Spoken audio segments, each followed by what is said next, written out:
Hello guys! Kumusta na po kayo? Welcome back po ulit sa Luto Pinoy sa America. And for today's video po, tayo po ay magluluto ng leche flan. Naisipan ko pong gumawa ng leche flan at gusto ko pong i-share sa inyo ang aking version ng masarap na leche flan. Ito po yung mga kakailanganin natin sa cup. Meron po tayo dyang mga eggs. 10 pieces lang po ang ilalagay ko kasi po malalaki po yung nabili ko. Pero kung medium size or small size lang po yung gagamitin nyo, 12 pieces po dapat ang kailangan. Okay? Tapos ito po yung ating evaporated milk. Yung ating sweetened condensed milk. Maglalagay po ako ng vanilla, pero optional lang po yan. Kung ayaw nyo po maglagay, okay lang. Tapos ito po yung ating white sugar para sa ating pang caramel. At maglalagay din po ako ng lime zest kasi para sa akin po masarap po na maglagay ng lime zest. Parang old fashion po yung ating leche flan. At ito po yung ating mga llanera na gagamitin. Okay guys, pakicheck nyo na lang po sa description below lahat po ng mga kailangan natin sa cup para po dito sa ating leche flan. At sa mga bago dito sa aming channel, sana po mag-subscribe ka sa Luto Pinoy sa America. Umpisahan na po natin ang ating pagluluto ng napakasarap na leche flan. Okay, umpisahan natin sa ating llanera. Maglagay tayo ng tig 2 tablespoon ng white sugar. Ito pong gamit kong pang sukat na to, 2 tablespoon po siya. Ayan po siya. Oh. Lagay natin dyan sa llanera. Tapos, painitin natin sa ating apoy para maging caramel yung ating white sugar.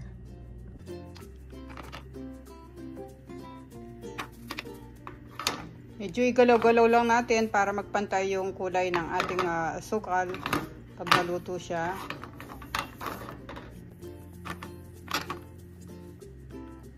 At iwasan din natin guys na masunog yung ating white sugar para hindi mapait yung ating leche flan.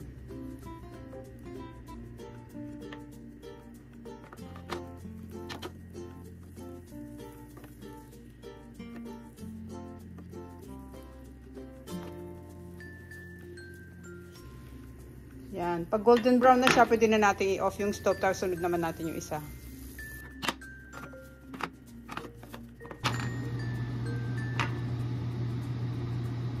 Okay, yan. Pinatay ko na yung stove kasi okay na sila. Lagay muna natin dito. Set aside muna natin sila. Okay guys, ngayon isunod naman natin itong ating mga itlog. Babasagin natin yung ating mga itlog. Kukunin lang natin yung egg yolk.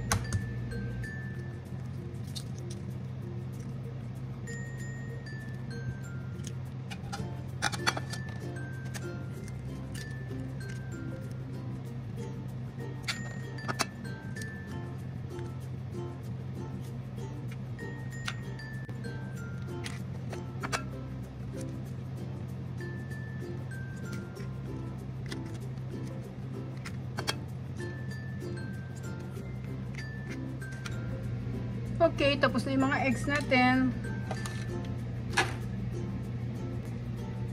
Dito sa ating isang bowl, lagay natin yung ating mga gatas.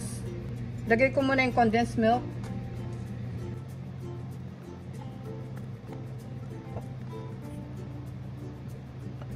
Tapos yung ating evap milk.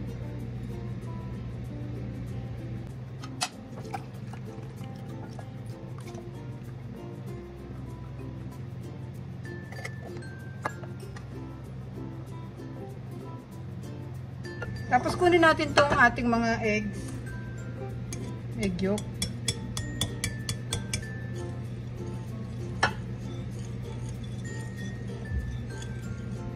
Buhos natin ng dahan-dahan tong ating gatas.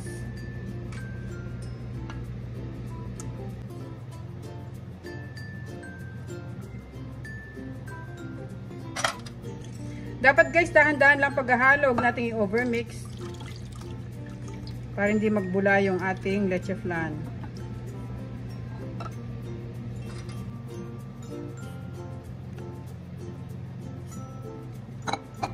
Tapos lagyan muna natin siya ng vanilla. Optional lang to guys, kung ayaw nyo maglagay okay lang. Tapos lalagyan ko na rin siya ng ating lime zest. O yung tinatawag nilang dayap sa atin. Konti lang naman ang ilalagay ko nito kasi nasanay lang ako na gusto ko kasi yung lasa niya, masarap siya sa leche flan, saka pampawala ng langsa sa ating mga itlog. Sa Pampanga kasi noon, pag gumagawa kami ng leche flan, naglalagay kami nito. Masarap siya sa leche flan. Huwag kayong mag-alala kung may mga naiiwan dyan na buo-buo kasi gagamitan natin yan ng strainer para maging Pinoy yung ating leche flan. Yan. Pwede na yun, konting lang.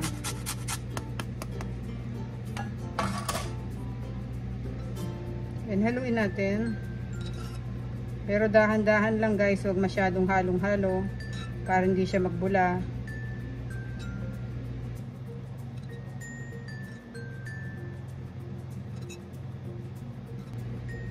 Yan, pwede na yan. Tapos kunin natin yung ating bowl ulit. Bubuhos natin dito.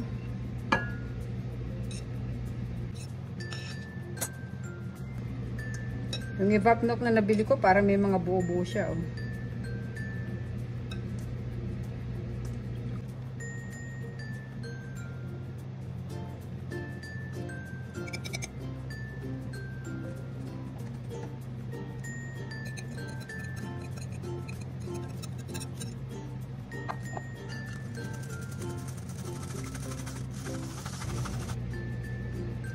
Ngayon guys, haluin lang natin sandali tapos ibabalik natin ulit sa strainer para salain pa natin ng isang beses pa.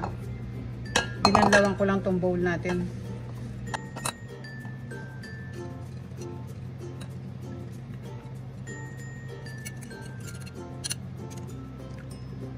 Okay. Yan. Pwede na natin siyang ibuhos sa ating lanera.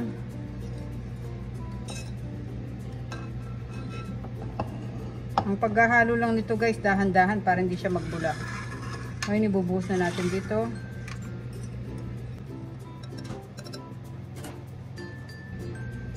Dalawa lang yung gagawin natin kasi malaki yung mga ano natin, lanera.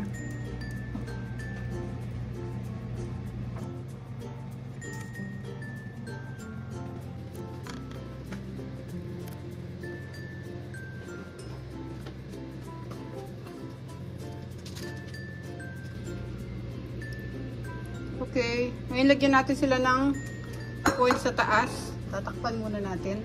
Tanggalin ko lang yung bula dito. Yan.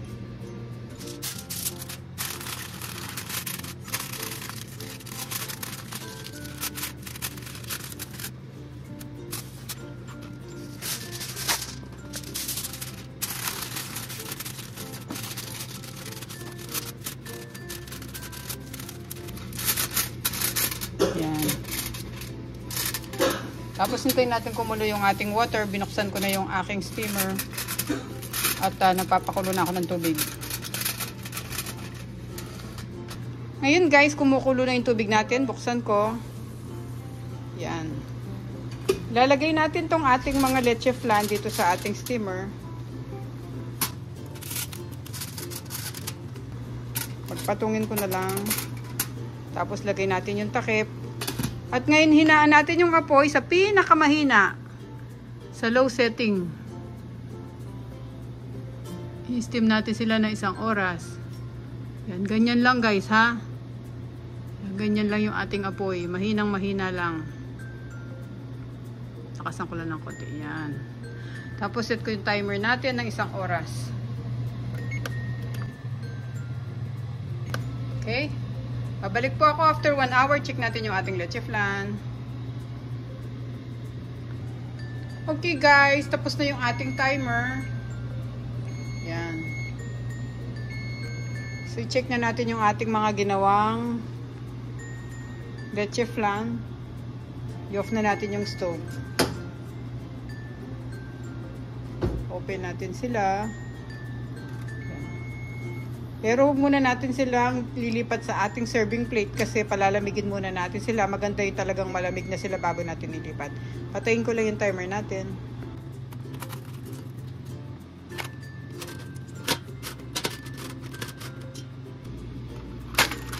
Yan. Palamigin muna natin.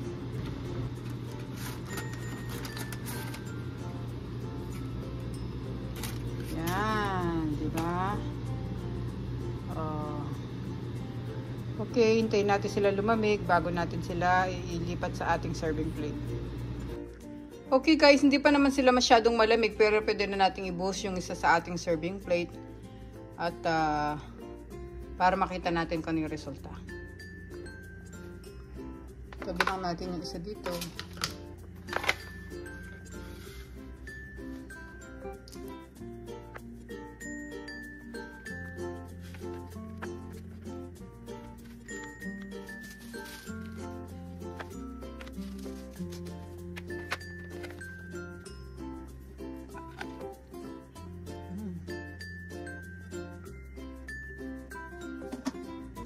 Ito na guys, ang ating leche flan. Okay. Maraming salamat po sa panonood. Sana nagustuhan niyo po yung recipe natin for today. Napakasarap po nito. At gayahin niyo to guys. Siguradong magugustuhan ng family niyo. Thank you so much guys. Ingat po tayong lahat. God bless po.